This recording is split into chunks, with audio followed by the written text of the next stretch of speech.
Hey, this is Russell, and I work at the video store, the place that we can all go to every week when it's movie night. On days like today, our interesting customers pop in to rent something, and we go through the films that they've loved across their life. All right, let's do it. Let's open up the shop.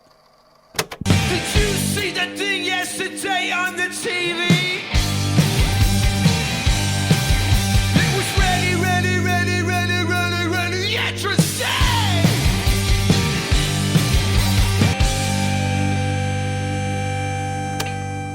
Good morning, Graeme. Cole, how are you, man? I'm great. Ready for this Monday shift at the video store.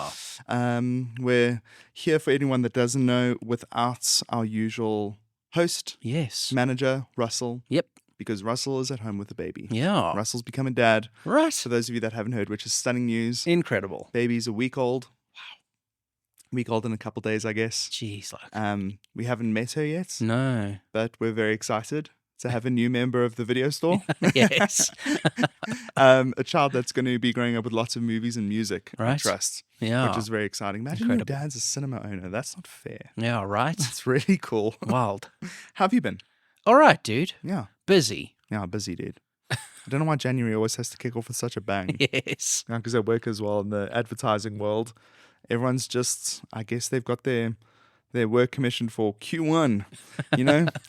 Get those leads and engagements on social media. Yes. And I'm writing all the copy for it. So, but here we're off of that shift and onto our video store shift, Yeah. restocking our shelves Let's do it. and seeing what's happening out in the world. Oh, something exciting that's happening today is we're having a guest. Yes. Yeah, Luke Rous, Yes. producer that has featured on the podcast before, Mm-hmm. is going to pop in to return something Yeah. and also give us a very interesting scoop on something massive that's happening in the South African film and TV industry. Yes. Very interesting stuff. So stick around. I think if you're interested in film, especially if you'd like to support local productions, very interesting topic to dive into and also ways for you to support. Definitely. But before we do that, Yeah. I want to do some, hey, did you guys see? Let's do it. Have you got something for me? Sure. Okay. Hey, did you see? We got a first look, sort of. We got pictures of the Beatles. Oh, I did see this. Yes. So this is for it's Sam Mendes, right? Yes. Sam Mendes is doing 4 Beatles biopics. That is bananas. One for each of the Beatles themselves. And so far, all that they've released is pictures of each of the 4. I remember seeing Barry Keoghan, sorry if I mispronounced your name, Barry, I think that's right. as Ringo Starr, and there's 100% prosthetics on his face. Yeah, I'm sure there Yeah. is. I'm sure they are doing something. So they're to going them. for likenesses. I mean, I think that's cool. I think it's so strange they're doing 4. It What is strange. justifies doing 4 movies? I mean, is it 4 movies about the same thing told from different perspectives? That's what I want to know. Like, is it like 4 different phases of their careers told through different, like each of their perspectives? Is it 4 movies that tell the same story from 4 different perspectives? Is it 4 like different movies in different styles? Are they all going to be exactly the same? Because they're all coming out in April of 2028. Can you imagine how long that shoot's going to be? Yeah. Well, I think that's why they're coming out in 2028. Yeah, I can because- imagine. I mean, like, yeah, that's like a Lord of the Rings shooting schedule, buddy. Yes. That's like 2 years of shooting. That's wild. That is hectic. Yeah. Okay, but go check them out. They look like the boys. They actually look surprisingly a lot like them. Yeah, Yeah. I'm excited. I'd love to see Paul Mescal and things. Yes. That's quite a lineup. Yeah, no, it is a good lineup. Yeah. It's Harris Dickinson, Paul Mescal, Barry Keoghan, and someone else. I can't remember the 4th one. I know. This is this is going to be a pub quiz question. Yes. I need to memorize. Hey, did you guys see that a genius woman chess player who defeated Garry Kasparov, who's probably another famous chess player, Yep. went to Sundance and whipped Alex Baldwin in a game of chess blindfolded? Right. I just saw this headline and I was so tickled by it. The chess player in question is Judith Polgar. Okay. Again, I'm so insecure about pronunciation today. Yeah, sat across from Alec Baldwin on a chessboard at Sundance and defeated him blindfolded. She was there to talk about a documentary called Queen of Chess. Okay. Yeah, which premiered at Sundance. Right. So yeah, I was just tickled by the idea of Yes. this visual, and I didn't read deep enough into the article to discover why why Alec Baldwin was the person she decided to pick on. Yeah. But yeah, Fascinating. fascinating little story. Bizarre. Yeah, absolutely. Okay, hey, did you see that Vin Diesel himself announced that in March of 2028 we're getting the next Fast and Furious movie? Oh my God. And it's called Fast Forever, which is terrible. I mean, all of the names. Oh yeah, they're all of the they're all names. pretty silly, but Fast Forever is particularly like, what are you doing? What is happening now? Fast Okay. Forever. This roster of names. Yes. I mean, like Forever would be the fourth film in the series, right? Because then you could put a 4 there. You know? Oh my God, Vin. Wild. I mean, not gonna lie. Has this been the longest time we've had to wait on a cliffhanger? Dude, by the time it comes out, it'll be 5 years since the last one came out. What happened at the end of the last one? There was like a giant explosion There by was a waterfall big or something? explosion on a dam or whatever, Yeah. and they drove down the dam. Fuck's sake. Now I'm going to have to watch all 10 again because I'm going to forget. I don't think that's necessary. I don't. I don't think that kind of punishment is When Russell and I were deserved. locked down together, Mm, we realized that both of us hadn't watched a lot of the new Fast and Furious Yeah. movies. So we buckled down or buckled in and shifted into first gear and watched 9 Fast and the Furious movies plus 10 because of Hobbs and Shaw, jeez. which I remember nothing about. Hobbs and Shaw is the most forgettable film ever made. And I don't feel guilty saying that. So I don't care if Vin hears it. He needs to know. This isn't The Godfather. Yeah. Because didn't he have this grandiose vision of his film series? Oh, yeah. Well, he didn't do the second movie because they weren't taking a Francis Ford Coppola approach. Yeah. Whatever that means. With car racing. Jeez, like. I mean, maybe this is it. Maybe he's seeing something that we should like seriously talk to Coppola about. Yes. You know, with Megalopolis coming out and tanking so hard, maybe he needs to pivot and create something really interesting about car Yeah, races. Maybe. Okay, interesting. Hey, did you guys see Melania? Oh, my Lord. Yep. I mean, I have a lot to say about Melania, but hey, did you see that it's overperforming in red zone cinemas in the US No. and got an A cinema score? Oh, my Lord. And best opening, and it's the best opening for a documentary. I think this must be domestically in a decade Jeez. with like. $7 million. But the caveat with this Yeah. is how many cinemas are sitting empty around the world, Mm. and that it's got a 1.1 rating on IMDb. Yo. I don't think I've ever heard of anything that low in my life. I think it has like a 7% on Rotten Tomatoes. Jeepers, Lorenzo. Can Yeah. you imagine how bad this thing is? Yes. Can you imagine how awful it is? Yep. The navel gazing. Yeah. I mean, it's commissioned by Donald Trump. Yep. You know, it's paid for by her husband. Jeez, like. You know? So, Directed by Brett Ratner. what is Brett Ratner doing? Losing his mind, apparently. At some point in his life, he lost his mind. For those of you that don't know, Brett Ratner was the director of X-Men The Last Stand Yeah. and Rush Hour. All of the Rush Hour movies. And the Rush Hour films are films that Donald Trump really wants a sequel for some reason. Donald Trump is determined to get Jackie Chan and Chris Tucker. Chris Tucker back together. Yep. That was his choice because, Couldn't begin to tell you. yeah, exactly. Absolutely wild. Bananas. Hey, did you see that? Oh, literally this morning, we got a trailer for The Devil Wears Prada 2. I watched it this morning in bed. Nice.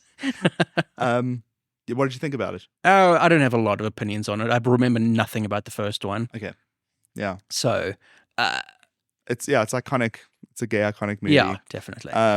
And yeah, I mean, like that. It was a nothing trailer for me. I think the cool thing about it is that Miranda remembers nothing about the events of the first movie because they're all beneath her, which is really Either that or telling. she has like some sort of degenerative brain disease. maybe, but she just looks cool doing it. Yes. Now we gave away the plot for the second film. Flat lighting, hey? Dude, everything looks like that these days. It's so sad. It's so sad. I mean, like Ugh. it's just this cosmetic lighting where you're just Yes. like, what is going on? I mean, Yeah. I get we're shooting a fashion movie, but god damn it, make it look cinematic. Yeah, Have some depth. exactly. I don't understand like modern cinematography. Yeah.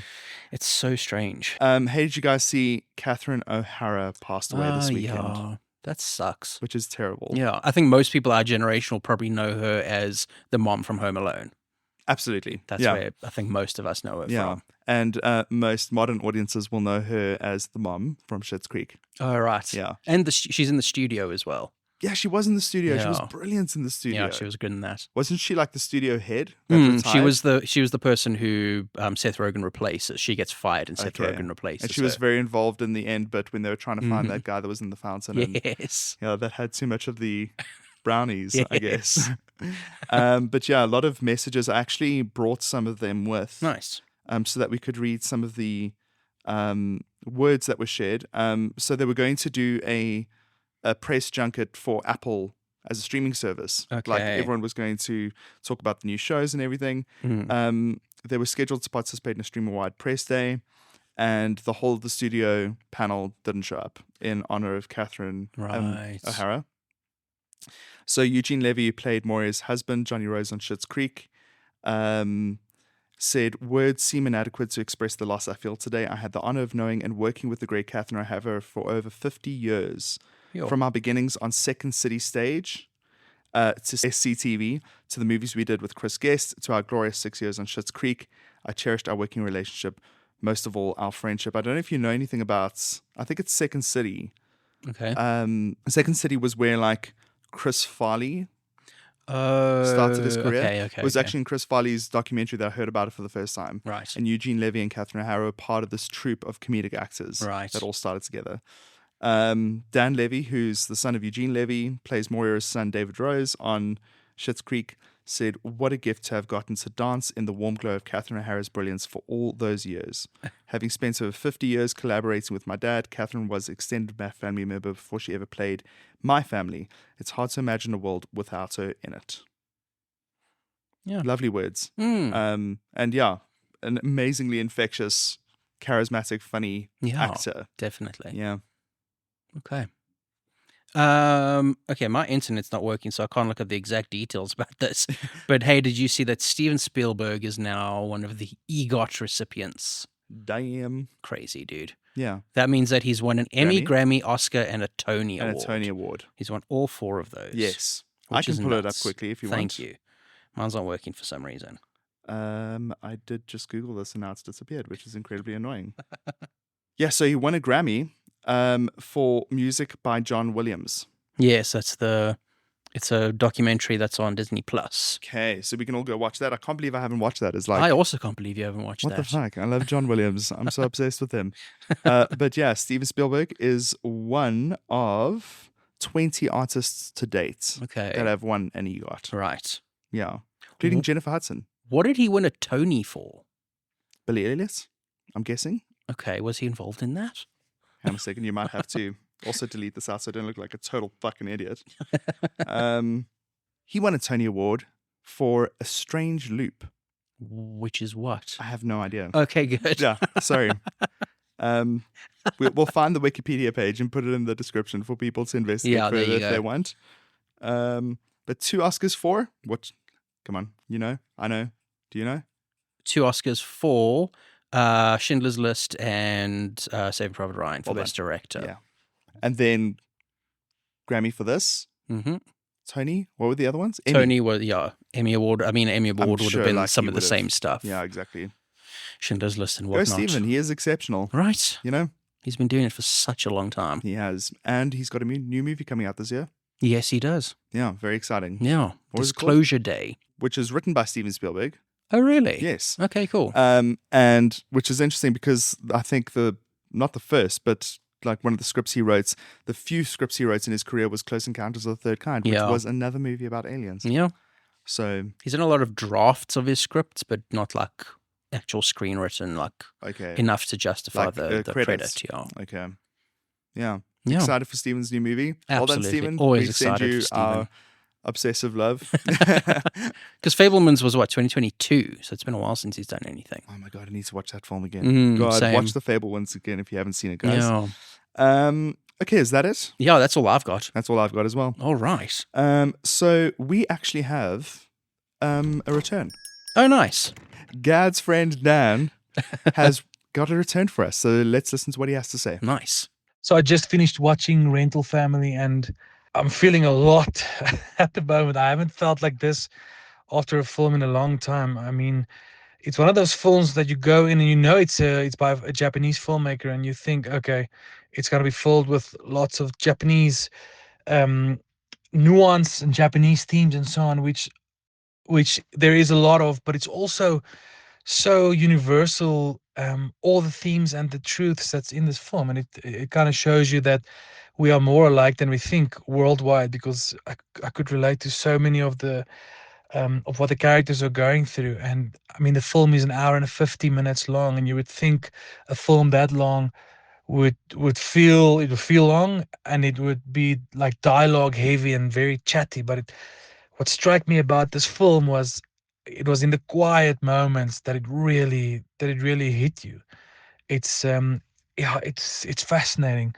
It's just such an interesting experience watching a film like this, with so many quiet moments where you just need to think for yourself about what everyone's going through. And yeah, such a profound story, truly unique. Definitely something I would recommend everyone go and watching. I think this is going to be my favorite film for the next 2 or 3 years. Thanks for that, Dan. Yes. I will be sure to check all of those out. Excellent. And yeah, so what are we going to do for the rest of the day? I don't know, man. Maybe like just dust the shelves. Yeah, dust the shelves and vacuum the carpets. That's what we Yeah. do in the video store. But Let's invent a whole new like organizing category. oh, Let's sort it by the names of the costume designers. okay, brilliant. Okay, perfect. Yeah, just confuse the fuck out of everyone. Yes. Owen, would you look at that? Luke just popped in. Hi. Hey. This is Luke. Is the video store open? Can I Yeah, come it's in? open. You can come in. We're talking, but I it's love absolutely I fine. love what you've done with the place. Thank you. Looking beautiful. Yeah, we try our best. Yeah, well, kudos. Well done. Restocking these shelves every day.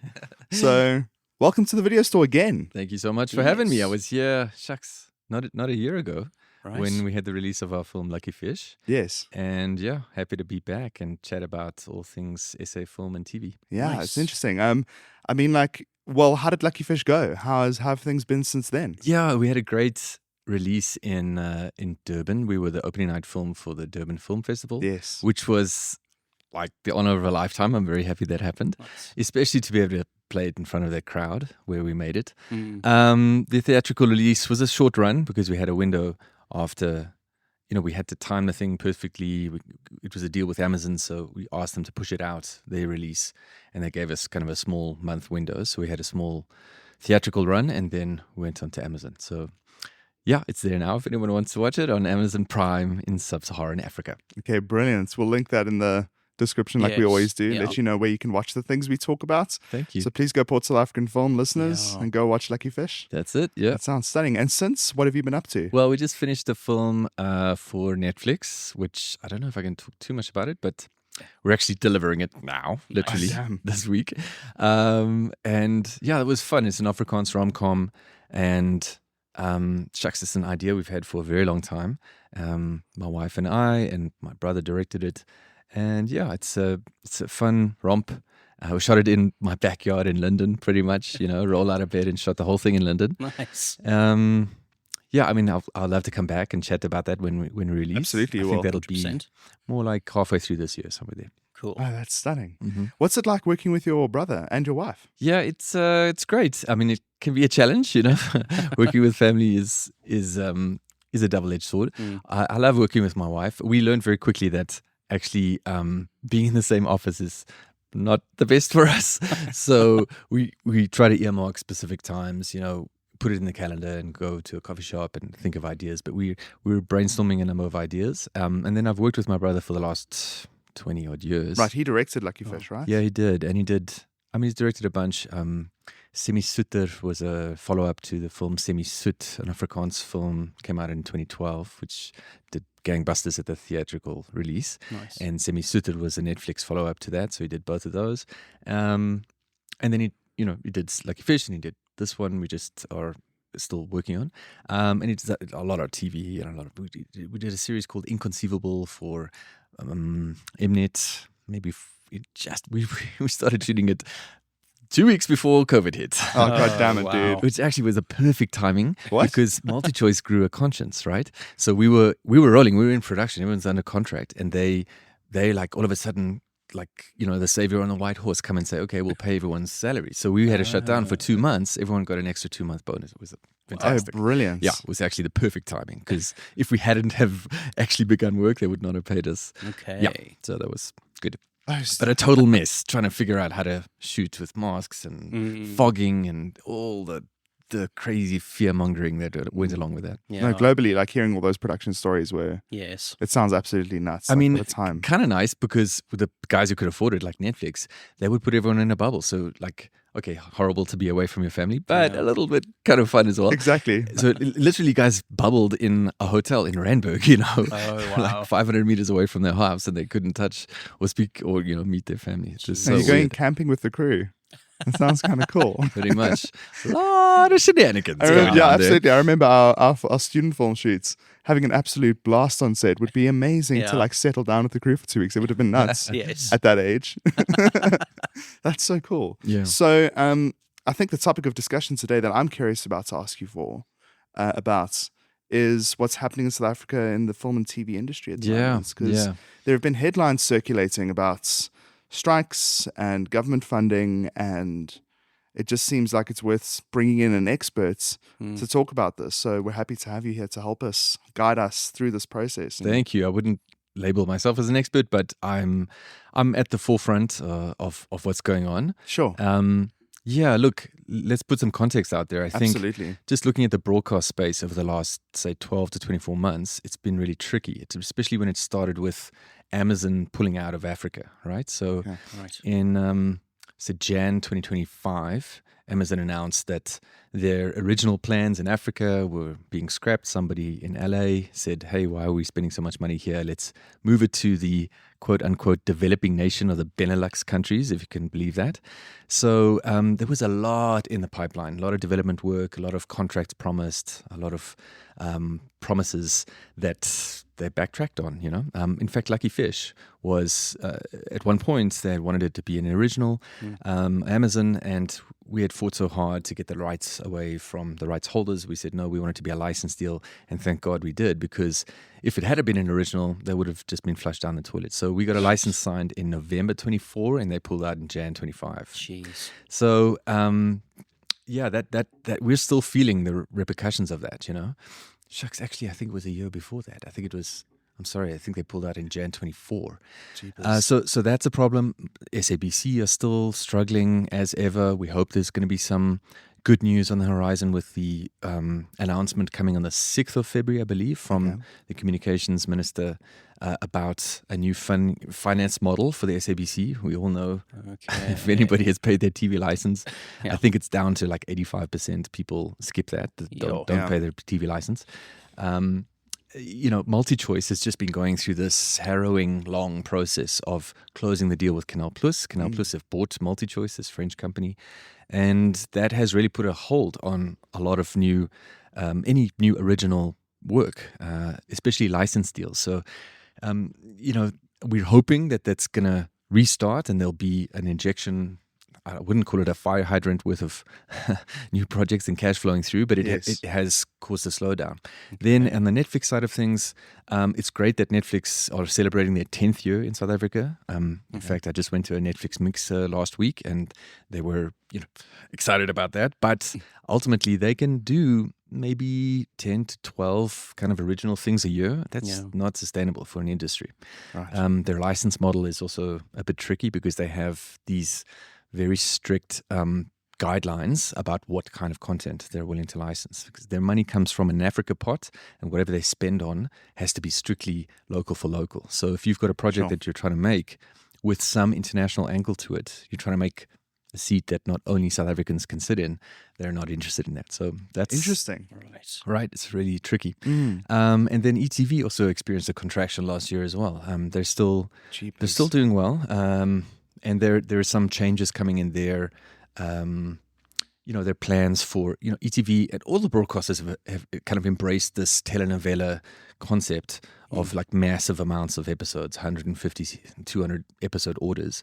And that is a double-edged sword. If, you know, you make a big commitment to that and it doesn't pan out, then there's a lot of cash down the drain. So they're pulling back a little bit on the telenovela side and shifting funds towards other stuff I can't talk about right now. But it has, you know, all the broadcasters have experienced this kind of contraction locally. And then we see it mirrored internationally. Obviously, they're not mirroring South Africa, but South Africa is mirroring them in terms of, the big shenanigans happening with, say, Paramount being bought by Skydance and Redbird, and that having a local impact here. Yeah. Paramount, Viacom, BET, that whole conglomerate have basically shut down. I did a show called Black Tax, which is a co-production between BET and Showmax. Very proud of that, because the first production I know of locally that has brought together a terrestrial broadcaster and a streamer. Brilliant. And that office is pretty much shut down. They've also contracted all of this African spend. Sure. So we're seeing a big contraction in the broadcast space, and that is mirrored with what's happening in local theatrical release as well. I mean, the theatrical box office in South Africa is 3% of the total gross box office receipts in South Africa. It's a very small amount, and I experienced that with Lucky Fish. And it's so weird because you see some local films doing gangbusters.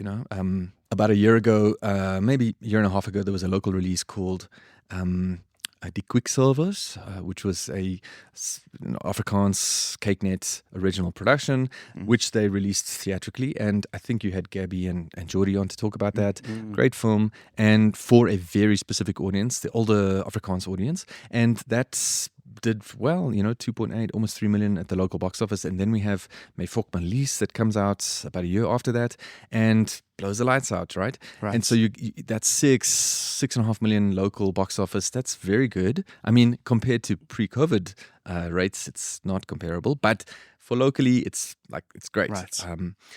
So you have some of those outliers for a very specific audience that are doing well, and others that don't. So within all of that context, the trying to create a finance plan for a feature film or a TV series is incredibly complicated and requires a number of funding partners to come together. So the type of work, the strike you're referring to earlier, it's not really a strike, but a mass demonstration that took place on 2 days last week, the 28th and 29th, was really around protesting the inaction from the Department of Trade, Industry and Competition, the DTIC, and their incentive program.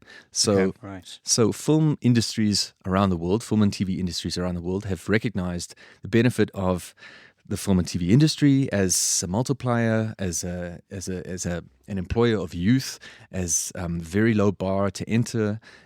Semi-skilled or no-skilled people can easily enter that workforce and develop skills through practical experience. And then as an advertiser for that country, I mean, absolutely. Who hasn't wanted to go to Budapest after seeing Game of Thrones, or or any of these beautiful exotic locations? It's interesting you say that, because one of my favorite examples of this was, and my history knowledge betrays me right now, but in the early 90s, South Korea went through a massive thing where they basically redistributed all their funding completely, redid the model, and they put 5% of their budget into the arts, completely refunded film and music, and it was an amount of funding that had never been seen before, right? And I think it was about 10 years later, you get the South Korean new wave of cinema, which is one of the most influential waves of cinema internationally ever, right? In terms of what happened there cinematically, the innovation, what's happening in terms of the language. And then, of course, 20 years after that, we get or 30, I don't know, you get an explosion of K-pop globally. Exactly. And this is because you can draw a line from that all the way to K-pop Demon Hunters. Absolutely. And how that has infiltrated the culture. And so the South African rebate has been running since 2004, and in various iterations, it received a big change and impetus in 2012 from the then Minister of the DTIC, Rob Davies, and again in 2018, as you tweak and adjust the incentive. And perhaps I'll just lay out what the incentives are. Absolutely, please. There are 4 different streams or schemes, as they're called. The first one is the foreign film rebate, which is for foreign-owned companies like Warner Brothers, Paramount, whoever wants to come shoot their film here for various reasons. Because, we have great locations, but we also have an incredible foreign exchange rate. or perhaps we did. It's getting a little bit better now. Yeah. It's still pretty decent. We have a very knowledgeable crew, world class crews, and we have Cape Town. Like Cape Town is a huge pool, right? So a lot of that work takes place in the Western Cape, and it's a vast amount of money that flows through that specific scheme, and you get about 25% of your spend back, your South African qualifying production expenditure. The next scheme I'll talk about is the SA Film and TV co-production scheme. This is applicable to productions that have entered into a co-production relationship with another treaty or another country, territory we have a co-production relationship with. There are 9 South Africa has: the UK, Australia, Ireland, Canada, Brazil is on the cards, hasn't signed off just yet. So if you've got a project that takes place between both of those countries, you can enter a co-production, an official treaty co-production relationship, and then basically your film has, or your product, TV or film, has like 2 different nationalities. So you're almost guaranteed a release in, say, Canada and South Africa. I did a film like that called Safari Romance about in 2023, and that's an underused rebate scheme, but it's very helpful because you're not only accessing your tax rebate incentive from South Africa, but you're accessing the one from the other treaty country that you're in co-production with, right? Okay. So Canada has fantastic rebate schemes, you know, the provincial ones, if you're shooting in Ontario or Vancouver, and then a national one as well. And then they have the CMF, the Canada Media Fund, which also gives extra funding. So that's the SA Film and TV co-production one. Then there's and you can get up to, say, 35% with a bump to 40% of your SA qualifying spend as a rebate. I'll explain kind of what a rebate is when I get to the end of this. Then the third one is the SA Film and TV rebate scheme, which is just for local productions. Black Tax, as I mentioned earlier, is an example of that. And then the last one used to be called the Emerging Black Filmmakers Rebate Scheme or Incentive, and in 2023 they dropped Emerging. Thank you, DTI. Okay. So it's just the Black Filmmakers Scheme, which can get you up to 50% of your spend back. Okay. And the real tragedy is that one is the most underused of the 4 schemes. That doesn't make sense. Yeah, I think we need to have a bigger conversation about like how difficult and how tricky and how onerous it is to access those schemes. I'm an experienced producer and I've used the schemes 6 or 7 times now, and I still am struggling through it. Right. Sure. That's one of the big complaints we had in our marches. So a rebate itself is money the government pays back to you after you've proved that you've spent this amount of money. You say, this is my budget, and you go out and spend that money, and then you come and do your claim, and they look through the claim and they verify everything, and they say, yes, you spent it all correctly. This is qualifying spend, and we'll give you back that 25, 30, 40, 50%, whatever it is you qualified for. But you need an approval letter before you go and do that. So the big query or the big problem we have with the DTIC is they have not had adjudication meetings since March 2024. So the last 2 years, no new projects have been approved. And there's been... Yeah, that's why. That's exactly. What's going on? What is going on, dude? Cole, what is going on? Fuck. Yeah, we are really. We're up in arms about it. That's why we organize these mass demonstrations. So I mean, like, there's a bureaucratic process in place, but that process isn't even happening in the first place. Yeah, I think there are reasons behind that, and I'll get into that. Okay. But so our march was in Cape Town on the steps of Parliament. We had a great turnout there. The Western Cape is a very powerful film industry, and those people are suffering because there have not been these international gigs coming in. Yes, One Piece is shooting there now. Yes, that's a very lucrative job if you can get on that set, but there are many more film professionals down there than can be accommodated by one shoot. Yeah. Absolutely. Then we marched here at the DTIC offices in Pretoria on the 29th. And it was wonderful to see our colleagues and to have a big reunion, but also to see the anger and to see the desperation that people have. I got a call on the weekend before the march from a producer saying, I'm so sorry, I'm not able to be there because the day you guys are marching, I have to pack up my house and move my family out of our house we've been in for 12 years into a small apartment because I can't, I'm bankrupt and the bank is taking it back. This is the hell, man? This is the reality we live in. Yeah. So to dig into it a little bit more, why there haven't been adjudication meetings and why this current state of play and what our demands are. Basically, the incentive schemes, the DTIC's position is that it's oversubscribed. There are too many applicants and not enough money. but I think that is a oversimplification of what's taking place. Mm. So we've commissioned a study that'll be coming out in a couple of weeks' time from an industry leader. Because the issue we have with the DTIC is that every time we meet and try to argue with them, it's a he said, she said situation. They have their numbers and we have ours. So we try to get a completely objective third party to give us the truth, to come and do a deep dive into our industry, come and interview everybody here, get as much information as they can from the DTIC, and present like an objective yardstick that we can all agree that this is the truth. This is the situation. So that study will be coming out soon. But what it reveals is that you can see like a clear line of how the film industry, how this incentive was working from say 2012, 2013. The rebate is, the amounts of money flowing through it are like 300, 400, 500, up to 700 million. Lots of money flowing through it. At its peak, say 2019, we're at 1.2 billion. 2020 was obviously a difficult year because of COVID, and we see a big collapse there. But 2022, it recovers, and we're at peak levels of 1.4 billion. That's the highest it's gone through. So a lot of money flowing through that scheme, which is indicative of like a healthy industry. Right? Absolutely. Things are going well. And so the narrative that there isn't enough money, like I contend with that because I can see how much money has flowed through it. You have not stewarded that money correctly. You have not. There's been maladministration about how many projects are approved and the various measures they've put in place to try and curb people submitting their applications, right?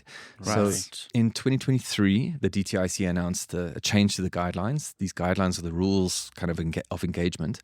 And unfortunately, they're not laws, they're just guidelines. So we can't, they can change and adjust them as they will. And that change brought in some key problems. First of all, the rebate scheme had a cap of 50 million per production. It's only really the big Western Cape service jobs that get you that level, that access that level. And they brought that down to 25 million, so essentially halving the rebate, which is problematic. Yeah. And then they raised the bar in terms of the amount of money you need to have in the bank account before you even apply. Cheapers. So usually incentive schemes around the world will, they're trying to get you to film the project here, right? In their territory, in Portugal or Malta or Ireland or wherever they have these incentive schemes. So they're trying to lower the bar as much as they can to make it easier for projects to come into their territory. And what we're experiencing with South Africa is the reversal of that. That they're trying to like they're raising the barrier to entry especially for new entrant producers. And a good example is that the new guidelines from 2023 state that if you are applying under the foreign film rebate scheme, that you need to have 80% of your budget or in the bank. You need to show us a bank statement with 80%. Now those projects that apply for that are like massive budgets. I can imagine. They're in dollars mainly. Yes. And so it's not just the South African spend you need to have 80% of, it's the entire budget needs to be in a bank account dedicated to this production. So let's say, One Piece was trying to apply for that, and they're trying to get 25 million out of the South African government. That's the cap they're allowed. And just Google how much is an episode for One Piece. I think it's $18 million an episode. And how many episodes are there? I think it's $144 million. Okay. Sure. You need to have 80% of that. What is that? Let's call it $100 million in a bank account to say, this is my application to get 25 million rand. But surely that's not how funding a film necessarily works, it's right? It's not. And different territories around the world have different peculiarities around their incentive schemes. It just I raise it as an example of like an unfriendly practice that the government has instituted because they recognize that they don't have the money in the bank account. And yes, there have been austerity measures. Yes, the government have gone through. We recognize there's been, there's not enough funding for everything. But we are trying to highlight the fact that our specific industry answers a number of issues the government are trying to solve. Okay, we create jobs, we create low barrier to entry jobs, so unskilled, semi-skilled jobs. We create a great advertisement for South Africa to the rest of the world, and most importantly, we have a multiplier effect that's very healthy. So the multiplier effect is a statistical analysis of how much money. Like for every rand the government contributes towards an incentive of a project, how many rands they receive back in various different economic activities. So either direct, indirect, or induced. The direct would be, you've paid your crew or your actors, and that money then filters its way back into the economy. Indirect would be, you hired some musicians to create a piece of work, and those musicians go on to have other careers. And induced is, say, like touristic activity that might have taken place because of your film. Yes. So if you look at all of those three factors together, this new study that's coming out indicates like a very healthy return on investment for the government. Yes. Somewhere in the region of 5 Rand for every 1 Rand they spend. Jeepers. Which is, if you compare that to other industries the DTIC sponsor or give incentives for, say the automotive industry or the textile industry or the manufacturing industry, it's like double what their return on investment is. Obviously, those industries are like highly regulated and very organized in terms of their labor unions, and we are a little bit more scatterbrained, but that's what we're trying to do here. So I'm an EXCO member of the IPO, the Independent Producers Organization, and we organized a march last year, the 27th of February, 2025. So we were out in front of the DTIC shouting and screaming and with our signs. It was our first attempt at trying to say, hey, this is a problem. We haven't had adjudication meetings for a year now. What's going on? Now it's a year later, and we realized that, our message is not getting across because we're not getting the rest of the industry involved. So we put a lot of effort into bringing in all the other role players, the actors, directors, writers, editors, crew. So this year's march was much better attended, and it felt like the proper community of people who are deeply affected by this. I've been going on for a long time, so just to pause me if you need to. No, go for it, dude. And we strategically, last year we marched in front of the DTIC offices, and we realized that's important to do, but ultimately you're shouting at the guy who's not doing the job, but you really should be shouting at the person who's supposed to oversee that guy. Yes. So this year we planned a march in Cape Town on the steps of the Parliament to the Oversight Committee, the Portfolio Committee on the Department of Trade and Industry. Okay. So they're the guys who are supposed to, the Trade and Industry ministers report to the Portfolio Committee. And we had done a lot of back channeling and did some work with some politicians about who to speak to and how to make our voices heard there. And so we had planned to hand over the memorandum to Portfolio Committee members Toby Chance and Mlondi Mdluli, and when we got there, the crowd was like, no, we want the chairman. We want the chairman of the Portfolio Committee. And they refused to leave. They chanted, they shouted, they waited an hour for him, and people called him. We were like, hey, people are getting restless here. You got to come out. So Mzwandile Masina came out. He's the chairperson of that committee, and his comment to us was very telling because he's like, I had no idea. Sure. We asked the DTIC about how the various incentives go, and they have 18 different incentives that they oversee. Right. And we ask about the film and TV industry, and they say things are fine. They say, yeah, we've experienced some austerity measures, blah blah blah, but everything's going well. So they were not aware of the extent of the problem, and making them aware is the first step, and then holding them to account and having meetings with that portfolio committee as well as with the DTIC leadership is the next demand. We want the resumption of the adjudication committee meetings. We want the projects that were shot or that went ahead with their production in the interim, from March 24 to currently, to receive priority because they need to. Those guys have gone ahead and done the risk and shot the film, and they need to be adjudicated. And we have a whole list, 9 different demands, and I won't get into the nitty-gritty of them, but our industry is in a dire crisis. I mean, people are really suffering. I explained, the other revenue source, which is broadcast, is suffering, and the theatrical side of it is really suffering as well. That's immense. It's a lot. Yeah. And there's a lot more to unpack there as well. I mean, there's a conspiracy theory about like what happened to this whole thing. Absolutely. That I'm trying to unpack and find the receipts for so I can actually make sense of it. Yeah, one doesn't want to just throw a conspiracy theory out there into the world. But it does make sense now that when you look at the numbers and the data that we've received. Sure. Yeah. So bringing together all the various role players, the IPO, the Saga, South African Guild of actors, PMA, the Performers Managers Association, Animation SA, Doc SA, the Documentary Filmmakers Association, the Soweto Film Festival, some of the gear houses. Right, like Film Media and all those dudes. Yes, Media Film Services came to the party. Cine, the Cine Rental House came to the party. So bringing the whole industry together to try and champion in this, because ultimately what's happened with the incentive things around the world is that it's become so competitive. When we started the incentive scheme in 2004, there were 6 incentives around the world. South Africa was one of those. We were really like breaking the mold. It was inspirational leadership from the DTIC, from the people who invented it, to say that, okay, we recognize this is a growing industry. Let's invest here. Let's get people to come here. So, and that was my point in my speech at the march, that we didn't ask for this incentive.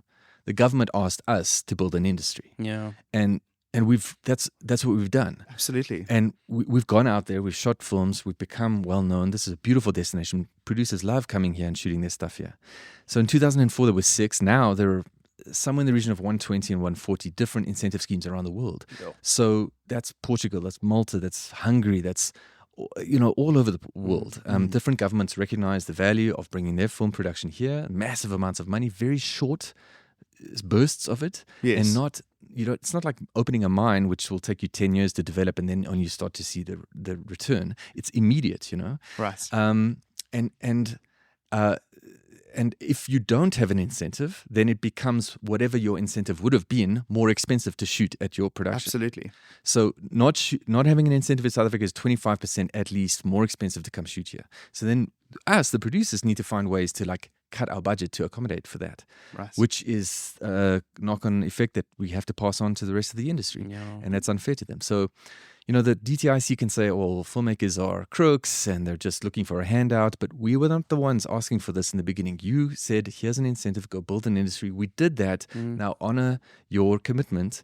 And because what I've been explaining, the competitive nature of industries around incentives around the world means that if we don't have one, then people will just not come here, and then we will die a slow death, and there will be no future. And it really has this cultural knock-on effect, because we can't make our own stories then. Absolutely. We're at the mercy of the broadcasters. And because they commission content, sometimes mostly at 100% commission, then they can set the terms and they can say, well, this is how much the budget is, go make it for that, because you have no other option. If you have an incentive, then I can build the finance plan myself. I can take a piece of your funding from a broadcaster, and I can find another advertiser, I can go to get some other soft funding from other governmental industries, the GFC, KZN Film Commission, etc., and I can build together a finance plan. And in doing that, which the DTIC is a part of that finance plan, I receive that equity position that the DTIC give. So the 30, 40, 50% that they contribute to your budget becomes the producer's equity. That's my seat at the table. Yes. So once this thing gets sold elsewhere and is exploited, then that's the receipt the producer will receive. And if I'm doing 100% commission for a broadcaster, then you get paid once. That's it. Unfortunately, the laws in our country are not as evolved as they should be. If you look at the UK, in 2006, they had massive pressure from PACT, a producer-led organization, to pressure the government so that even if broadcasters commission a piece of content 100%, that broadcaster can only get a specific license for it. They can only get a term that runs a specific period and a territory. The rest of it belongs to the producer. Okay. Which is wonderful, would be wonderful, but it would require a change of legislation here in South Africa. And we're lobbying for that exactly. place as well. Talking about that, excuse my ignorance on this, No but problem. for the uninitiated, with regards to unions in South Africa, like what's the situation there in terms of like how organized are we in terms of like the different like producers, directors, or is there an industry union, and how does that function? There are unions. You would have heard of, like, every time there's a strike at the SABC for the workers there. I think it's SAPAMA is the specific union that they fall under. But it is like our technical side of the business does not meet the threshold required for unionization. Oh. So you have to have a certain I don't know that number, 10,000 workers or something like that registered in order for you to unionize. But we have guilds, which is not a legislated body, so to speak, but it is an industry body that's recognized. So there's the Writers Guild, the Editors Guild, the Actors Guild. Okay. There's talks about the Producers Guild also coming onto the scene.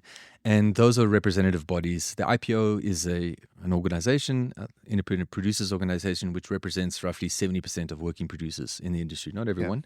We're trying to change that. We're trying to increase our representation. And then we offer services to our members, educational services, representation, lobbying services.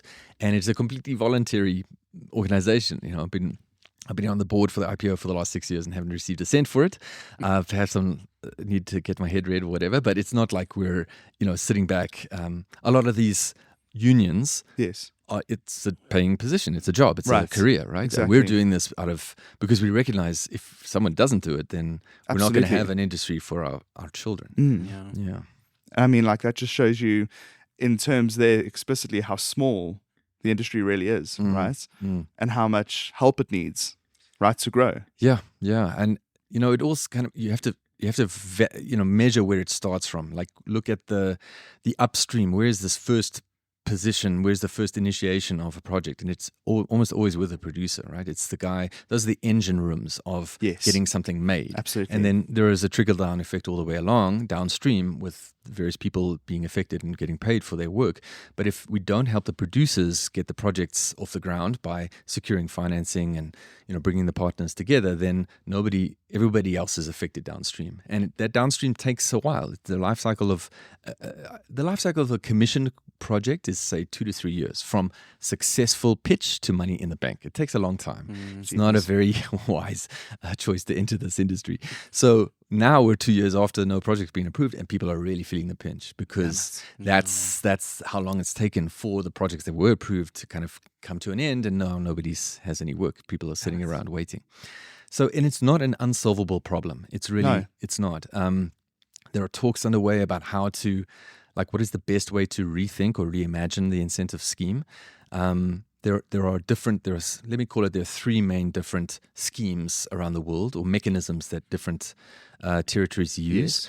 The first is a cash rebate, which is kind of the gold standard. The if you have that, that's the best one to use, which is, like I explained, you apply, you receive an approval for a certain amount of money of your budget, your qualifying spend, and then you spend the money, make the film, and do your application for the claim, and it's paid out in cash. Then there is something called a tax credit system, which is basically you apply again and you receive an amount of money. They say, okay, cool, you're applicable for this percentage of your budget as a tax credit. And that essentially is saying that if you have a tax burden to that government, then you can apply that tax credit against your burden. So you're so I'm a film production company, and I'm going to owe the government R1 million for, at the end of my financial year, I can use my tax credit that I'm given from this film against that, and it cancels each other out. Obviously, not a lot of film production companies have such big tax credits or tax burdens against the state.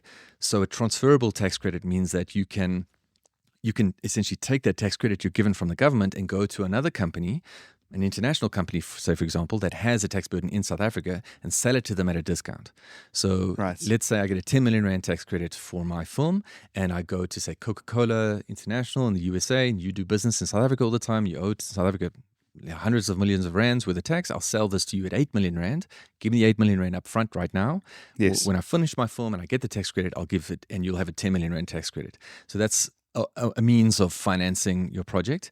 Obviously not as lucrative as the tax cash rebate, because you have to discount the credit you're given. And then there are things like tax shelters that governments set up. Hungary is a good example of this, where they have a centralized tax shelter for film and TV operations. So companies can kind of invest, if you will, in certain money into that tax shelter and receive tax credits from that tax shelter. And then that tax shelter itself distributes the funding to different producers in grants, in rebates, in different forms that's project appropriate.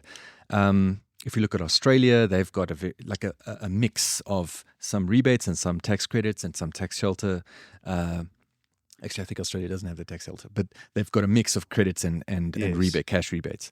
So it's about like finding what is the right fit for us, what makes sense for South Africa, and working with those officials. That's also been a big problem, you know, getting a seat, getting a meeting. It's one of the demands we have in our memorandum of demands is that we'd have working groups, like monthly working groups, where we sit down and talk this thing through and look at the other governmental agencies that are part of the DTIC and see how they can help. The IDC, the Industrial Development Corporation, Yes. is essentially a bank that has big, deep pockets. You know, they're an organ of the DTIC. How can they help? Yes. We've begun conversations with them about what would it look like to transition the tax rebate scheme into a tax credit scheme. Would it make sense to do it with all the schemes that I've spoken about now, Yes. or maybe perhaps just look at the top two, you know, the foreign film rebate and the SA co-production scheme, and like transition those into tax credits, and keep the other two, which is much more for local use and for kind of transformative benefits within the country, like transforming the industry, getting more black people to enter the industry, getting more people to use the Black Filmmakers Incentive Scheme, keep that as a rebate, but use these other ones that account for roughly 85% of the incentive that flows through. I'm giving a lot of numbers. I can see your eyes are glazing over. Yeah, that. totally. You know, the activity taking place in the Western Cape, which is predominantly foreign film rebate scheme stuff, that's like 85% of all the rebates, of all the tax, all the schemes flow towards that. Rightfully so. It's dollars, it's massive amounts of projects. Local projects cannot compete with that. But the local guys, it's so necessary for us. I can't tell you how difficult it is to take the step from being, first of all, the first step into being an independent producer, like trying to get some commission-based work, right? Going to a broadcaster, pitching your stuff to them, getting them to believe in you. I mean, you know, I know friends of mine who pitched to Netflix and they're like, this is a great idea, I love this, but you don't have any experience, so I'm not going to let you produce it yourself. Yes. I'm going to partner you with a well-known production company. And well, there goes your shot at having that experience of learning the tough way of doing it. You know, maybe it's better for the broadcast or the streamer that you've got a guarantee of getting that project out. But like that was the position SABC had and filled. That was their mandate 15 years ago. That's how I started. I started with a show called City Sesla, which is a very well-known sitcom. I don't expect either of you to have watched it, but we ran for 92 episodes, and any black person my age will recognize it. And we got that because SABC had a show that was cancelled, and they called us and said, we have a gap in our schedule in 3 months' time. Can you be on air? And we had no experience. We had not written one of the scripts. We'd never directed or written. That's or a baptism produced. of fire, dude. Exactly, right? Who nowadays is going to take that chance? Yeah. Where are the opportunities for the new entrant guys to come in and do this? I'm saying that doesn't exist in the broadcast space, but it does exist in the independent production space. Absolutely. And if you're able to raise the funds and build your finance together, and I'm not talking, I mean, most of the local stuff is nowhere near the international budget level. I mean, we're looking for rebates, incentives of 2-3 million rand, 5-10 million at a tops, you know. Jeepers. So it's not like amounts of money they're going to break the bank, but it's an opportunity for that producer to learn the ropes, to figure out how to do this thing, and to give them some long tail activity. You've heard of that term? Films have a long tail of economic activity. So it starts, you know, on the X and Y axis, it starts high and doesn't just drop off completely. It runs for many, many years. And that's the rat's tail, the long tail that, you know, every year you get paid because your project keeps getting exploited into different markets, different territories. You can. Okay, I see. Exactly. So we've got to have that place for new people to figure out the ropes and to have some equity in the project that they create, some ownership, some IP ownership. And then the broadcasters need to come to the party as well. I mean, like that's what you're describing sounds like it's a sign of a supported, funded industry. Yeah. And that's what we're not feeling at the moment from our government, right? Yeah, absolutely. I mean, you just do a study on any of these comparative industries, Australia, Budapest, Korea, you were talking about earlier, and you'll see like a massive investment from government recognizing the value of this. And our point to our local government is that, yes, we're small. Yes, the industry is small, but we pack a big punch. We give a great return on investment. We have, you know, like everything I've mentioned before, you know, youth driver, low barrier to entry. Yes. and a good advertisement for South Africa. And, it doesn't take that much to get this thing fixed. No. The last 2 years, they haven't had any new projects approved because they've just been spending the money they were allocated from government on paying the previous claims. Now, that's another bugbear we have, Sure, I can imagine. that it takes them at most, at least 12 months, at most 24, maybe 36 months to pay your claim. And who's carrying that bill? It's the local producer, or it's the cash flow partner that you've invested course. with.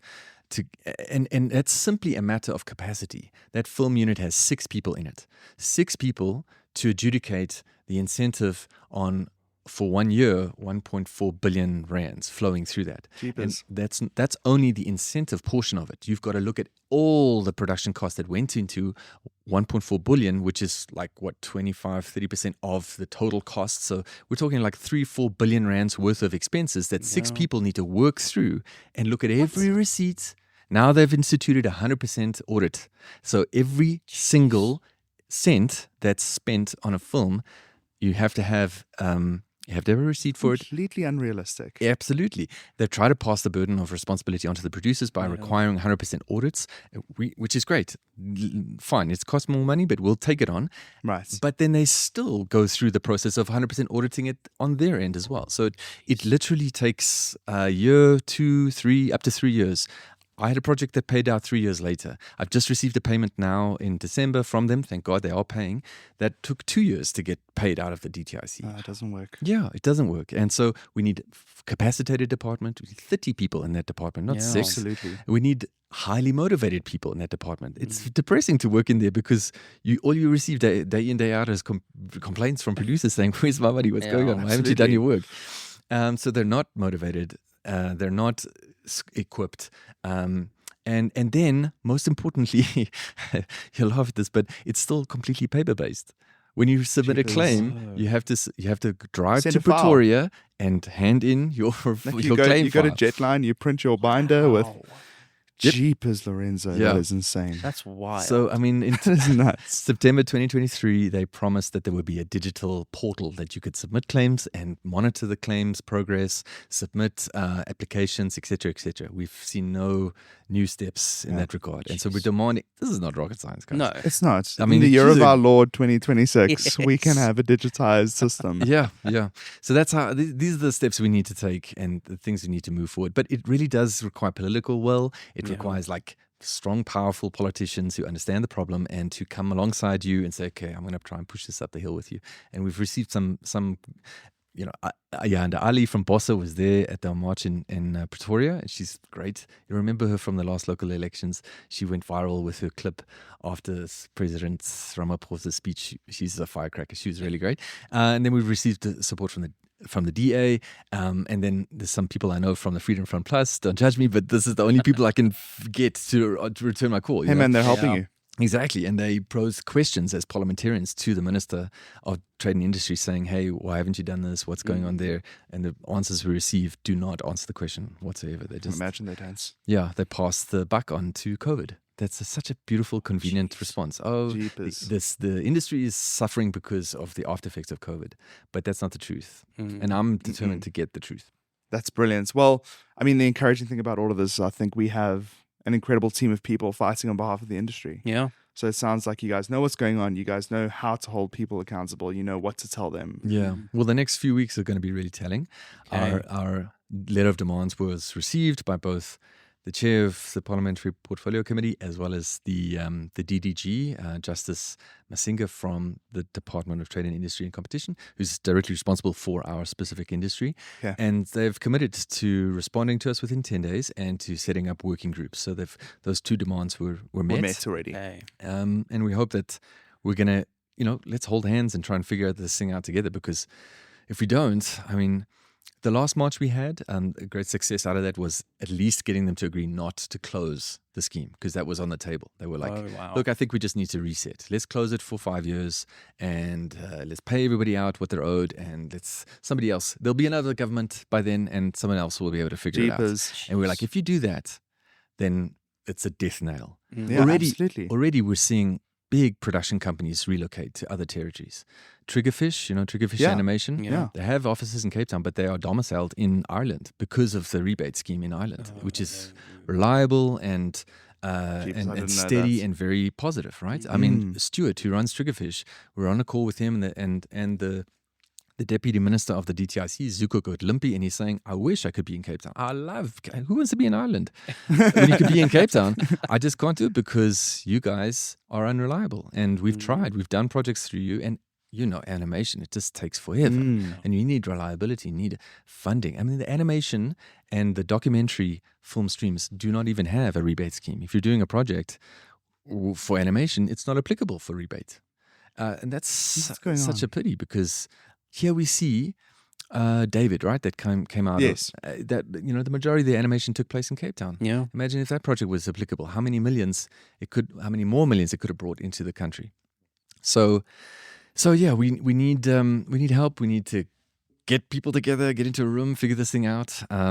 It's not going to be easy, but we're committed to it. Because if we don't, I always had this dream for my life that I would be able to live here. I have 20 of my closest family members within 20 minutes of Johannesburg, Right. and still be part of an international film community Right. because of this mechanism the government have Yeah. made available. I can go to the film markets, go to TIFF, go to AFM, go to Cannes, Yes. MIPCOM around the world from 3-4 times a year, but base myself here and look for projects to bring here into South Africa, to shoot here, to bring foreign direct investment here, Brilliant. have my family here, and still be part of this community. But without an incentive, that's not a reality. So Triggerfish have relocated to Ireland, do productions, who were basically in Cape Town and serviced a lot of international productions. They've opened offices in Malta, Stage 5 Films, Dylan Vogt's company's opened in Portugal. So you're just seeing great, talented, independent producers who are able to bring significant funding together, saying, well, this ain't working for me, so I'm going to go do it elsewhere in another territory that have incentive schemes that work. So we got to stop that, and we got to. Absolutely. Yeah, I've spoken for a long time now. Don't worry, it's a fascinating chat. And I Yeah. think that a lot of our listeners will get a lot of value from understanding just how complex this machine is, right? Yeah. And And it's a business, right? Film business. So we got to get the business Yeah. side of it right. I mean, Absolutely. it's nice to go to premieres. It's nice to see beautiful projects shot beautifully. But if the business model behind it doesn't work, the future of that stuff is at serious jeopardy. Yes. And it's not an impossible project to fix. It's not an impossible task. We need the goodwill. We need our government to recognize the value. We need to hold them accountable. That's why 1,000 people on Menke Street last week Thursday really did that. Well done. Yeah, it was very powerful to see the Brilliant. turnout and the unity and peaceful. We were people were shouting, shucks, when Justice came on stage, and there's a beautiful moment that happened where. Yeah, it was so spontaneous. The crowd was like, "We want justice from justice, justice from justice." And it was like, yikes! I got to experience what it must have been like to.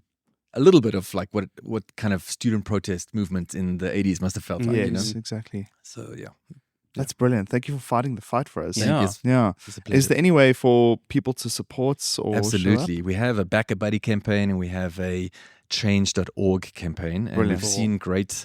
So you can sign the signature, and if you feel moved, then please donate to it as well. We've received donations from a variety of industry experts. You can leave us a little message there on the donation page, and that's already at, 30 or 40,000 Rand, which is really helpful. Stunning. It doesn't come cheap, these things. Yeah. You've got to pay for JMPD to block roads. You've got to print the signs, do the T-shirts, pay for the organizers, etc., etc. We had buses come to fetch people from all over Joburg. The Cape Town guys, we passed most of the burden onto the service companies there who can afford it. But yeah, it costs money. And, Wow. whatever we can get, whatever sponsorship we can get from, say, big companies involved in this industry, great. But also the everyday man, Yes. give us $200-300. That would be super helpful. Okay, brilliant. Amazing. So we'll link those in the description. Yeah. Thank you very much. That's brilliant. Thank you so much. It's a pleasure. So let's talk about what you've been watching. Would you like to return to the video store? Any movies or series that you'd recommend? Yes. In fact, I got a recommendation from Russell the last time I was here. Yeah. Yeah, we were chatting, and I don't think this was on the podcast, but he was like, "Yo, bro, Mad Men, you can't go wrong with that." Yeah. Right. And so I've been into that, and I have the first season to return. Nice. Brilliant. Really enjoyed that. I think what was super interesting about it was just comparing and contrasting like dramas, like hour-long dramas now, 20 years later. Mad Men, I think, was in the, I don't know, 2011, somewhere around there, maybe not 20 years later, but to see like the pacing, the time they took with it, the attention to detail, the super offensive subject matter of gender roles in the workplace. It's just a bit of a, because you're looking back at this period of time that was, in the 30s, 40s, somewhere, well, maybe 60s, let me say, in America, you're looking back through it at the 2010s lens of that time. Yes. And then I'm looking at it at the 2025 lens of it. And it's just an interesting juxtaposition. I really enjoyed that. Okay. And then I've been into, I got gripped with The Pitt. Do you know that one? I've been curious about watching The Pitt because I've never watched a medical serial. And I've just heard that it's bananas. My doctor friend at Donald Gordon has been telling me about. It's like it's pretty good. It's pretty accurate. Bro, it's so good. Really? It's so good. Season 2 is out now. I think it's on episode 4 or 5. Okay. But basically, the nutshell, the high concept of that is that it's 15 episodes, and each episode is an hour in a doctor's shift in a Pittsburgh emergency room. So we're watching a real-time drama play out, like a real-time medical emergency. I can't imagine the continuity of that. Must be insane. That script supervisor's on point. Yeah, so it's one day in the life of these doctors, the ambulance workers, the nurses, everybody, and you get to meet all their drama, and it's so good. Noah Wiley, I'm a big fan. I like him a lot. He was in ER, so he's just been playing a doctor for the last 30 years. But I loved him in Falling Skies. I remember that. Do you know that? No, I don't know that. Sci-fi series about alien invasion, which was a little bit twee, but I really enjoyed him. I like that. So yeah, The Pitt has been great. I'm trying to think of, locally, a friend of mine did a series called Bad Influencer. Bad Influencer, yeah. Yes. Kudi, it was her project, and she was actually our commissioning editor at BT when we did Black Tax, and she's a creative, and she had this passion for this one idea, and she submitted it to Netflix. Netflix run these incubator projects, trying to look for new creatives, new ideas, and she got selected there, and she, like, kudos to her, she quit her job and ran this project, and it took like a year's worth of development, and with no promise of it actually receiving a green light or a series order, and she made it, and I'm so proud of her. She did a great job. I think it's really fun. I remember reading the pilot script, and I was like, damn, this is going to be good. I really enjoyed it. It's about this woman, Joanne Reinecker, plays a lady who's down on her luck, owes a lot of money to loan sharks, but she has a special set of skills of being able to recreate high-end bags, like handbags, and like very bespoke, beautiful, I don't know, Giorgio Armani, whatever the brand names are. And she partners with an influencer who has whatever 100,000 followers, and is basically like a, in search of a sugar daddy whose recent sugar daddy has dropped her, so she's down and out. So Joanne's character creates the bags, and this other character is supposed to like advertise them on her Instagram feed, and the shenanigans that take place there. But Ari Kruger directed it. I'm a big fan of Ari. He did half the season order, and Kitty Cat did the other half. And so yeah, I think it was really great. I enjoyed that a lot. Didn't that chart really well on Netflix? I remember seeing something about it's on the international top 10. Yes, probably. I mean, the one thing you need to know about the local stuff is that the local top 10 is like anything new they put out, any original thing they put out is gonna get there. It's not gonna land. Yeah. Not that it's just like it automatically will be in the top 10. Right. But yeah, that was fun and did very well internationally, and I think they're developing season 2 of that. So brilliant. Well done to Bad Influencer. That's cool. Yeah, and Gambit Films, who were the service producers here, and Kudi, of course. Bro, I flippin' slurped up Pluribus. I really enjoyed that. Pluribus was wild. Wow. Amazing. Yeah. Pluribus was something else. Like, just in terms of its pace, in terms of what was happening in the conflicts, it felt so small but immense. It was like existential terror, but played out in this like small comedic drama setting. It was stunning. I think when you got to that episode where the guy from the Spanish guy, the Third World Yes. guy, right? Who's a beautiful character. When he's now trekking across that, No, I couldn't handle that shit. So he's decided to make his way all the way up to Arizona or Albuquerque, wherever it is, from Panama, I want to say, which is like a journey of 6,000 miles or something. And he's driving it himself and then has to walk across the Panama section, section that like forest of death, basically. Yes, exactly. And the pace they took that with, the fact that they just stayed with it, was so character revealing to me. Yeah. It felt like Gilligan's other work, like Breaking Bad and Better Call Saul, even though I think Better Call Saul is the best TV I think I've ever seen in my life. It's phenomenal.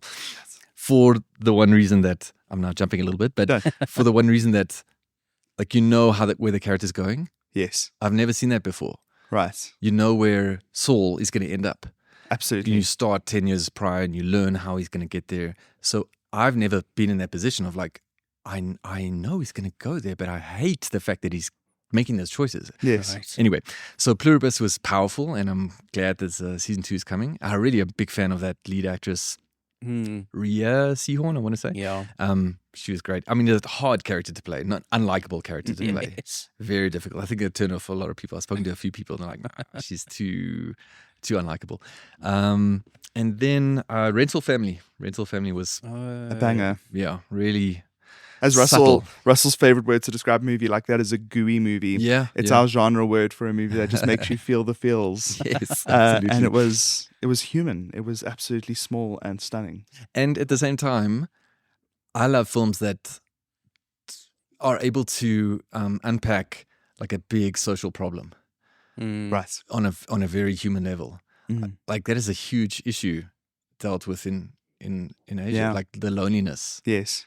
We've seen it with the rental boyfriends and the and people's inability to connect and the social media, keeping everyone at arm's distance. And so, cool, I'm going to take that and I'm going to put this human story in the middle of it and do it with an American actor so it has kind of a world cinema feel to it. I thought it was just, very good. Nice. It was incredible. Mm. Yeah, it definitely made me tear up once or twice. And Brendan Fraser's such a good casting for that because I was listening to a few interviews, I think, on IndieWise podcasts, was the fact that he was so tall and he felt like a foreigner. He felt like a stranger in a strange land because he was just so out of place sitting on this train where he's like a whole head taller than everyone else, like everyone else. Bro, so as a character, he can't fit in. Yeah. You know? How that guy has somehow managed to reinvent himself Yeah. is insane. You must listen to, I think it's a Rolling Stone or Vanity Fair interview. It's a print interview that they did with him. This is before The Whale, before his kind of resurgence. Serious? And he's in his ranch home and it's like crazy because he is talking about himself in the third person. He's putting the blame on everyone else about career making decisions and how things have gone wrong for him in his life. And I just look at that and I read it and be like, wow, okay, you feel like a bit of a crazy person here. And to see how someone like Aronofsky was able to see the pain and the hurt of that and almost like remodel that mold we all understand from The Mummy and from et cetera, into like, no, I'm going to show you a different aspect. Aronofsky and who are the brothers now, the guys who did Raw Diamonds or Safdies. right. They love that. They take that thing you think you know Yes. with The Rock, and I'm like, no, I'm going to show you this other angle. And to it. Adam Sandler, yeah. Yeah. Exactly. It's always like a Matthew McConaughey moments in True Detective, where I think it was it wasn't True Detective. I think it was Mud. Okay. More like that sparked this new dramatic era for Matthew McConaughey. Oh, where it was you have this, like, it was the AIDS one, right? The that Dallas Spies Club. Yes. Wow, I haven't thought of that in forever. But you have this like impression of, was it Sahara Oh, right. Yeah. or Yeah. Maiden Man? Was he Fool's Maiden Man? Gold, bro. Yeah, Fool's Gold. Yeah. Like that's the person you understand him to be, and you typecast that guy, and you make assumptions about the kind of career that they're going to have, and then all of a sudden, out of nowhere, this like incredible authenticity in life is found in a performance, and it's cool that Brendan Fraser had that moment because everyone adored him. Everyone adored him. We adored him growing up. We grew up with George of the Jungle and The Mummy, Yes. you know, and Encino Man. When he did that thing with that crazy thing with the monkey house, monkey something. I don't know. Oh, yes. I was like, okay, the stop cool, man. motion thing. Yeah, Yeah. I'm checking out. Yeah, Yeah. exactly. And he just took too many of those, cash grabs. I feel like. And I wonder if, like, as an actor, you go into those spaces and producers just say, no, this is who you are. This is Yeah. what people want from you. Exactly. And you're just so limited into that space in terms of what you can get Yeah. and what you can audition for. Yep. But I suppose you have to just start with young filmmakers. You have to go to the raw stories and be like, hey, I want to do something like this, so that you don't have to just take big studio projects, Yeah. And yourself? Have you been renting anything from the store? You want to return? Absolutely. We were going to have this chat after you left, but if you want to stay a little I'm bit. happy to, yeah. Okay, this is brilliant. Yesterday at the Yeah. Bioscope, I decided to come watch Hamnet. Okay. And I'd heard things about it. And you walk into a film with a preconception. So for the back of the box, for the people that don't know, this is the story of two lovers that meet, Will and Agnes, in like 16th century England, like Tudor houses everywhere vibes. And it's a beautiful love story. They're not supposed to fall in love because of the pressures of the time. She's like thought to be a witch in the woods, and you're not going to marry a crazy psycho bitch like that. And they fall in love. They have children together. It's like super fucking wholesome family vibes. And then one of the boys, Hamnet, dies from the plague. Well, what we assume is the plague. Right? Incredibly violent, incredibly traumatic. And out of nowhere, from that point on, there's like a bit at the end, you are crying the whole time, like, but hard, like Toy Story 3, Toys in the Incinerator crying tears. And at the end of the screening, firstly, I could hear every single person in the cinema around me sniffing. Right. Like the entire cinema was crying. But the story's about how William Shakespeare's son Hamlet died when he was 11, and how that inspired the writing of his greatest play, Hamlet. Right? And it sounds like, I don't know, it doesn't sound big in terms of plot, right? But in terms of story, in terms of character, it's immense. I cannot tell you how deep and massive it is. And this is directed by Chloe Zhao, who won the Oscar for Nomadland, both for writer and director for that film. And actress McDormand, I think. Yes, she was, and right? McDormand, yeah. And did The Eternals after that, which I think is like a really cool Marvel movie. I don't think a lot of parts of it work, but it's stunning. Really, really cool. Bro, the Eternals got filmmaker. panned. Yeah. And they had to do that world tour, and then the press was just giving them so much trouble. I can't imagine what it must be like to be on a tour like that when like press is out and you're promoting and everyone's just like, nope, this doesn't work for us. But it was, I mean, like cinematically, in terms of directing voice and tone, it was a different Marvel movie. It was completely, like, in a good way. It was coherent, which I loved about it. And I've been listening to a couple interviews and her talking about how she initially said no to this project because it was commissioned, I think, by Amblin, Spielberg's company. You're talking about Hamnet now? Yeah, Hamnet still, sorry. Okay. ADHD, like, jumping everywhere. Sorry, you guys are going to have to keep me problem. down. And she said no. She said no to it because she couldn't find anything to link it to the subject matter, like as a director, as a storyteller. Right. And then Paul Mescal, pronunciation, sorry, dude, convinced her to read the book, which it's based on. Okay. And in that, she found like her inspiration, Right. found what she could do with it and how she could unpack it. I listened to like an interview on Deadline where she was talking about how basically she could understand how men and women deal with trauma differently and how we could tap into the different energies of those two forces at play. Right. Because Will Shakespeare can't tap into that grief in certain ways that a mother can. And the way she screams in that movie, you can see how, like, the pain of mothers that have lost children. But in Will Shakespeare, you see this avoidance, emotional avoidance, right? And then you get the play. And then all of a sudden, the mother understands this absent father that's been in London, not being at home, wasn't around when the child died, has actually written this piece. And she's the first play of his that she's ever seen in the film, at least. Okay. And she looks at the audience around her and seeing everyone crying when Hamlet dies at the end. Right. And understands That's his catharsis. that's his catharsis, but then also what he's given the world in terms of the story through my child's death. Right. It's absolutely insane. The one thing, I have a pet peeve with films that recycle overused songs. Okay. So the one is the Mozart Requiem. I'm trying to think of how it goes now in my head. I can't, it's not coming to me. Lacrimosa. Lacrimosa. That song. Beethoven's song that plays at the end of the King's Speech. Oh, I right. think it's from the Fifth Symphony. Okay. Claire de Lune on piano. Yes. Yep. And now this Max Richter song that was in Arrival.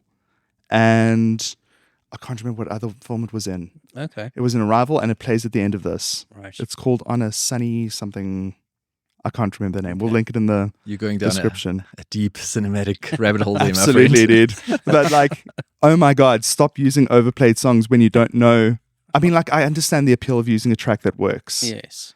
But I think what it does is it betrays what you're feeling in the moment for the story that you're watching. Oh. And all of a sudden, it's like a cop out to something that's, I'm now, like, at least in that King's Speech one, it's so brilliantly tied to that scene. So now whenever I see it play out somewhere else, I'm just thinking about Colin Farrell doing the best speech of all time. That's And I'm not interesting. connecting to your I drama. hadn't thought about that. Right. Okay. You know, it like frustrates me. You know, there's an interesting parallel when you look at Hamnet, and if you look at, 20 years, 25 years ago, somewhere around there, Shakespeare in Love. And yeah. like filmmakers taking, Shakespeare's life Yes. and, reimagining how did he come to this, etc., etc. And that, I really love Shakespeare in Love, and it won Best Oscar, I think, but it's so clearly a commercialized Yes. attempt Yes. at trying to do that. Yeah. And I guess it's kind of very telling of our time, because I think you're saying Amblin had commissioned it, and they are not kind of the art house. They're No. not known for art house. They're No. known for commercial. And yet Chloe Zhao is definitely not No. I mean, aside from the Eternals, it's not a commercial kind of director. So Right. it's telling of our times, of like where, the story, the I can imagine Hamnet as not as a tearjerker, as deeply as tearjerking, and I'm sure Chloe's touch on it made it much more deeply Yes. emotional. But it's interesting to compare and contrast those two films. Like 30 years apart, yeah. Exactly right. This is what our generation was imagining Shakespeare would be doing: these fun romps and falling in love, etc., etc. And now, yeah, I guess Yeah. I don't know. Maybe, does it speak to our kind of disconnected society and dealing with trauma and the pain of it and coming out of COVID and all of that? I guess maybe Yeah. I'm reading too much into it, but Absolutely not. But there has to be a reason why an entire cinema full of people, and I've been seeing reviews that say the same thing, where people around the world are just sobbing their eyes out at this movie. It's one of the most profoundly emotionally effective films I've ever seen in my life. Like, it's, I think we millennials used to say The Fox and the Hound, Toy Story 3, these were the movies that made us cry as kids. Right. And that's kind of set the benchmark. Mufasa dies in The Lion King. And then that's kind of the benchmark. And then now all of a sudden, 30 years later, I'm like, okay, I've got it. It's fucking Hamnet, bro. That's the new movie. Don't watch it. Is the shoe in for the Oscar I think it's my favorite film of the year. I think that's of the year? 1 month into the year. no, I mean, like, no, the 2025, because it was a 2025 international release. So I think it's nominated for a couple Oscars, and I think Jessie Buckley most certainly needs Jessie to win Buckley. Best Actress. Where did she come from? Hell's teeth. She's brilliant. Like, every time I remember, she was a small character in Chernobyl. She was the wife of the firefighter Right. that picked up that fucking block of whatever it was, the radioactive shit, and he completely is melting away in the hospital. Right. Her. Like, I remember just in that small role, she has a presence. She has a I remember profound seeing presence. her in I'm Thinking of Ending Things, the yes. Kaufman film. Yes. And he is a weird filmmaker to begin with. I'm a huge Andy Kaufman, same. Charlie Kaufman fan. In fact, there's a wonderful website called Being Charlie Kaufman, which is a fan-based website, which he denounces, which he hates. This guy spent his life dedicated to reporting on all things Charlie Kaufman. When I saw her in that film, it was like, wow, okay, this is a generational talent. Like, there's something different here. She brings something different. Brides is going to be super interesting. I can't wait to see that. Jessie Buckley, yikes. And I'm glad it's more of a human performance. Like, I think she's done these kind of weird, slightly esoteric or eccentric performances. Yes. I haven't seen the film, but it looks, from what I can see in the trailers, like a little bit more human. Absolutely. Okay. Yeah. It's not. Just on the topic of Shakespeare, there's another point people should research. There's a wonderful, I don't know if it was a TED Talk or whatever, but the actor Riz Ahmed does an interpretation of the Hamlet speech. I saw that. Right? Okay. How powerful is that? So Was beautiful. it a TED Talk? I think so, yeah, something Yeah. like that. But people must just look at that. I don't know if you can post the link to it or something. Absolutely. But it was really insightful to hear his take on, people think of that speech where he's in the graveyard and he's looking at Yorick's skull and saying to be or not to be as kind of an acceptance of suicidal thoughts and Yeah. the worst winning, and he gives a total spin on it. I really enjoyed that. There's also a scene where Paul Mescal comes up with the monologue. You see how it's what happened to make it happen. I won't spoil it, but there's a performance there, and it's interesting to hear something you hear so much of. The two most famous lines I think in literature ever, in drama, just like recycled and redone, and you think you know how it works, and a very serious actor comes on stage to be or not to be, and then you see men that are completely destroyed, you know, and you're like, oh, this is what that means actually. Andrew Scott's also great Shakespeare actor. If you want to go see some performances of Shakespeare monologues on YouTube, check out Andrew Scott. Oh, I love him so much. He was so weird in Wake Up Dead Man. Okay, I haven't Did you seen watch it yet. this? Oh, Graham. No, the new, Who was in Andrew? the new Knives Out film. I watched it, but He was the sci-fi blogger, the sci-fi writer. yes. The guy Conspiracy from, theorist. Moriarty from the Yes. yeah. He's powerful. I think his best performance so far is the priest in Oh, Fleabag. yeah. Yeah, Hot Priest was his character name. You know what they did for that was really cool was they released all the scripts in a Bible called the Scriptures, which you could buy as a book, which was brilliant. Yeah. That was a power. What about you, Graham? What have you been watching? Absolutely bloody nothing. I've Really? been too busy. Oh, dude, I hate it when that happens. Yeah, my go-to, I'm too busy to watch anything at the moment, has been the Mighty Nein on Amazon Prime. All right. If you've been listening to the podcast, you know that we've spoken about Critical Role's The Legend of Vox Machina on Amazon Prime, which is a really interesting story. I don't know if you've ever heard about it at all. No. YouTube is a channel where they YouTube is TV. YouTube is TV now. Actually, so this channel started called Critical Role, which is a whole bunch of American voice actors. I think about like 6 or 7 of them that got together to play a Dungeons and Dragons campaign. And it started off super small. And they did their first campaign, which was like 200 episodes of 4-hour episodes each on YouTube. And it became massive. And they've since done 3 campaigns. They started their 4th now, and each is as long as the other, right? But they've become so massive and so popular that they can sell out like arenas where they do live episodes, right? And now they took their first campaign, gave it to Amazon. Well, not gave it to Amazon. They made a show, licensed it, and made an animated series of like 3 seasons about the story that they wrote through Dungeons and Dragons. Wow. And now this is the second campaign, the Mighty Nein. Right. And it's hyper violent. It's got like that Invincible edge. There's also a superhero animated series called Invincible. Yeah, no, that it's one. like hyper violence, like really adult. It's got that edge to it in a fantasy setting. And it's also very good, very well written, super dope. Magic. So watch that in between shifts or at night, you know. Yeah, It's a goodie. Earmark an extra 4 hours in your day to watch that. But yeah, I think we're going to get back to work. We got some old VHS boxes to dust off before we throw them in the recycling. So You guys do DVDs, yeah? Just VHS? yeah, well, we got DVDs, some in the back, but like we Blu-ray. shifted more to Blu-ray. And where we can get a DVD, I think I like to, just for nostalgia's sake, I like to keep them on the shelves because yeah, it's important to remember where we came from. You know, special features, directors' commentaries. Right. That was the joy of childhood as a cinephile. So yeah, we're going to get back to it, Luke. Thank you so much for popping Yes, through. thank Pleasure. you. Thanks for having me, guys. It was brilliant to have you, and good luck with everything going forward. Yeah, well, time will tell. We'll be thinking about you, and we'll follow up. Yeah, we'll keep you guys posted about developments. I hope in maybe 6 months' time we'll have some really positive feedback. Hopefully, we're hoping for it. Cool. Thanks, Definitely. guys. Cheers. Thanks, Luke.